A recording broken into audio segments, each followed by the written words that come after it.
हरे कृष्ण, राधे राधे। आमलक एकादशी व्रत कथा।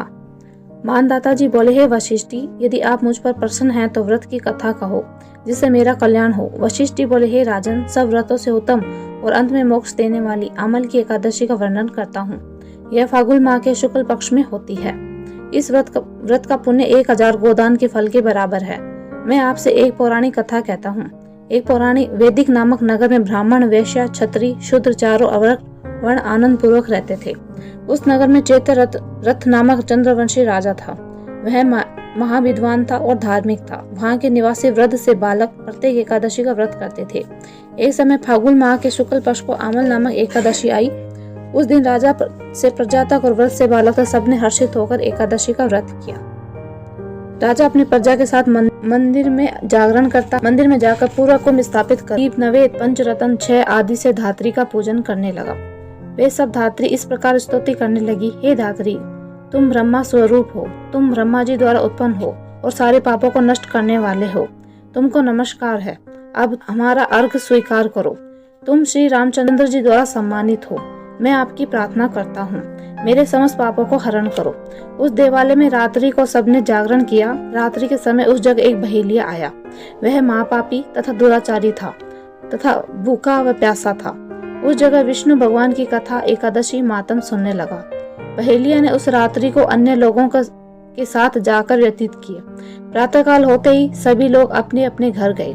कुछ समय बीतने के पश्चात उस बहेलिया की मृत्यु हुई और उस आमक की एकादशी के व्रत और जागरण के प्रभाव से उसने राजा विदुरथ के घर जन्म लिया। उसका नाम वसुरथ रखा गया। बड़े होने पर वह चतुरंगिनी सेना के सहित तथा धन धान्य से युक्त होकर 10 सहस्त्र ग्रामों का पालन करने लगा। वह तेज में सूर्य, क्रांति में चंद्रमा, वीरता में विष्णु भगवान और क्षमा में पृथ्वी के समान था। वह अत्यंत धार्मिक, सत्यवादी, कर्मवीर, विष्णु भक्त था। वह सदैव यज्ञ किया करता था। एक दिन वह राजा शिकार खेलने के लिए गया। देव योग से वह राजा रास्ता भूल गया। तब वह उसी वन में एक वृक्ष के नीचे सो रहा था। उस समय पहाड़ी मलेच्छक वहां आए और राजा को अकेला देखकर उस पर मारो मारो का शब्द कहकर टूट पड़े। वह मलेच्छक कहने लगे कि इस दुष्ट राजा ने हमारे संबंधियों को मारा है तथा देश से निकाल दिया है, अतः इसे अब अवश्य मारना चाहिए। ऐसा कहकर वह मलेच्छक राजा पर अस्त्र शस्त्र का प्रहार करने लगे। उनके अस्त्र शस्त्र राजा के शरीर पर गिरते ही नष्ट हो जाते, उसको पुष्पों के समान व्यतीत होते। उन मलेच्छों के अस्त्र शस्त्र उन पर उल्टा प्रहार करने लगे, जिससे वे मूर्छित हो गए। उस समय राजा के शरीर में एक दिव्य स्त्री प्रकट हुई, जो अत्यंत सुंदर तथा सुंदर वस्त्रों, आभूषणों से अलंकृत थी। उसकी भुकरुटी टेढ़ी थी, आंखों से लाल लाल अग्नि निकल रही थी। वह मलेच्छक को मारने दौड़ी, समस्त मलेच्छकों का काल के गाल में पहुंचा दिया। अब राजा जब जगा तो इन मलेच्छकों को मरा हुआ देखकर सोचने लगा कि इन शस्त्रुओं को किसने मारा।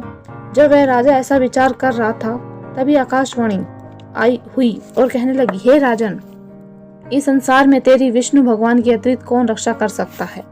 इस आकाशवाणी को सुनकर राजा अपने घर को वापस आ गया। सुखपूर्वक राजा राज करने लगा। महर्षि वशिष्ठ जी बोले, हे राजन, यह सब आमल की एकादशी का व्रत का प्रभाव था। जो मनुष्य इस आमल की एकादशी को व्रत को करते हैं, वे सब प्रत्येक कार्य में सफल होते हैं, अंत में विष्णु लोक को जाते हैं। हरे कृष्ण, राधे राधे। फलाहार: आंवले का सागार, आंवले से बने पदार्थ, दूध, आलू, फल।